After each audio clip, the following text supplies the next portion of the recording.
how do you deliver it? You know who's coming into it. You figured out, a competency model or the behavioral model that you want. And now it's everybody says they're crazy busy, right? The days of taking 5 days off to go to a workshop for a week is long gone. How do we fit into busy schedules? The second one, near and dear to my heart, it's this idea that learning is not enough. Now, I beat this drum a lot. The last webinar we did was on what I call the 3-to-1 rule. Have 3 application things for every one learning thing. It starts with learning, but let's focus on that knowing doing gap, overcoming the knowing doing gap. And this is critical. How do you deliver the program in a way that's going to build new relationships? This is the future. These are the future leaders of your organization. And of course, a lot about effective leadership is your network, is leveraging your network, breaking down silos, et cetera. The other reason why you always want to focus on the relationship part is, again, in my mind, number one goal of the program is to engage, to keep your best talent. And that's that classic Gallup engagement question of, I have a best friend at work. It doesn't mean like your best friend in the world happens to be in the same company. It means like, I got a work BFF, like we're friends. I enjoy the relationships at work. So how do you create this program in a way that accomplishes all of those things? And what not, and back in that, what not to do. The classic approach that so many companies still do is, if you Googled right now, executive leadership or emerging leadership program, you're going to get web pages and ads from Columbia, from Wharton, from Harvard, and they're all charging $10,000 to $15,000 for a 5-day boot camp. And what you're doing is assuming you can get your individual contributors to be away from their job for the 5 days. You're dipping them into a learning thing they're not going to remember, and the relationships they build are outside of your own company. You're actually increasing the odds they're going to get headhunted out, because now they have relationships with others in other companies. It's going to be like, hey, Patrick, I met you at that thing at Harvard. Just want to let you know we got some openings here at our company. So it's crazy to send people outside for this kind of a thing. So what do we do? Now, this is a lot to look at on this slide. Let me walk you through it, though. So let's assume we're taking that competency approach. So here it would be like a topic a month. Month 1, self-awareness with a behavioral assessment, strengths finders, big 5, something like. Month 2, growth mindset. Month 3, build confidence. Month 4, active listening. So now you're chunking it down. Every month you're focusing on one topic, and I'm going to skip over the first month. It's a little different, but a cadence that works. Remember, wildly successful. We've had wildly successful programs where the first week, it's like a flipped classroom. All right, growth mindset. You're going to learn about it.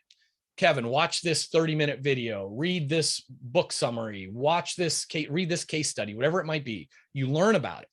Then let's do a self-assessment. How strong is your growth mindset? How confident are you? What areas of active listening do you need to be doing a better job in? So it stimulates that self-awareness. We all love to learn about ourselves, by the way. It helps us to personalize what we do next, which is that application piece. All right, you learned about it. You evaluated yourself. Now let's try it. Go do this thing with a colleague, with a partner, with your manager, whatever it might be. And then, like any other good coaching experience, let's pause and reflect. Humongous power in reflection. So reflect on this experience. What did you learn? What insights did you gain? What are you struggling with? What's a real world situation that you'd like some support in? And then at the end of this self-paced stuff, at the end of that 4th week, now huddle up into a group coaching experience. And this is where that social stuff starts to happen. And the key is, I'll jump back to the next one. The key is that it's not a webinar. It's not training. It's not listen to a lecture for an hour. It's peer coaching. It's in a group environment where it's focused on discussion in a cohort with peers. Part of why like all of the things that I'm talking about here, you can design and execute and run yourself. When you do this 3-to-1 strategy, learn it, and then do at least 3 things or more to apply it to anchor it, to form a habit from it. It can be a lot to manage. So of course we use the LeadX platform to manage it with nudges. The way this looks is, let's just say made up Jenny here is an emerging leader in our program. It's Monday, Jenny's phone buzzes, she grabs it because we all do. And it says, hey, this week, explore limiting beliefs that might prevent you from building your leadership brand. Tap for the self-assessment. So if that was the micro action of the week, self-assess around your leadership brand, she doesn't have to remember it or whatever. It just comes to her phone or her email. She taps it and it goes.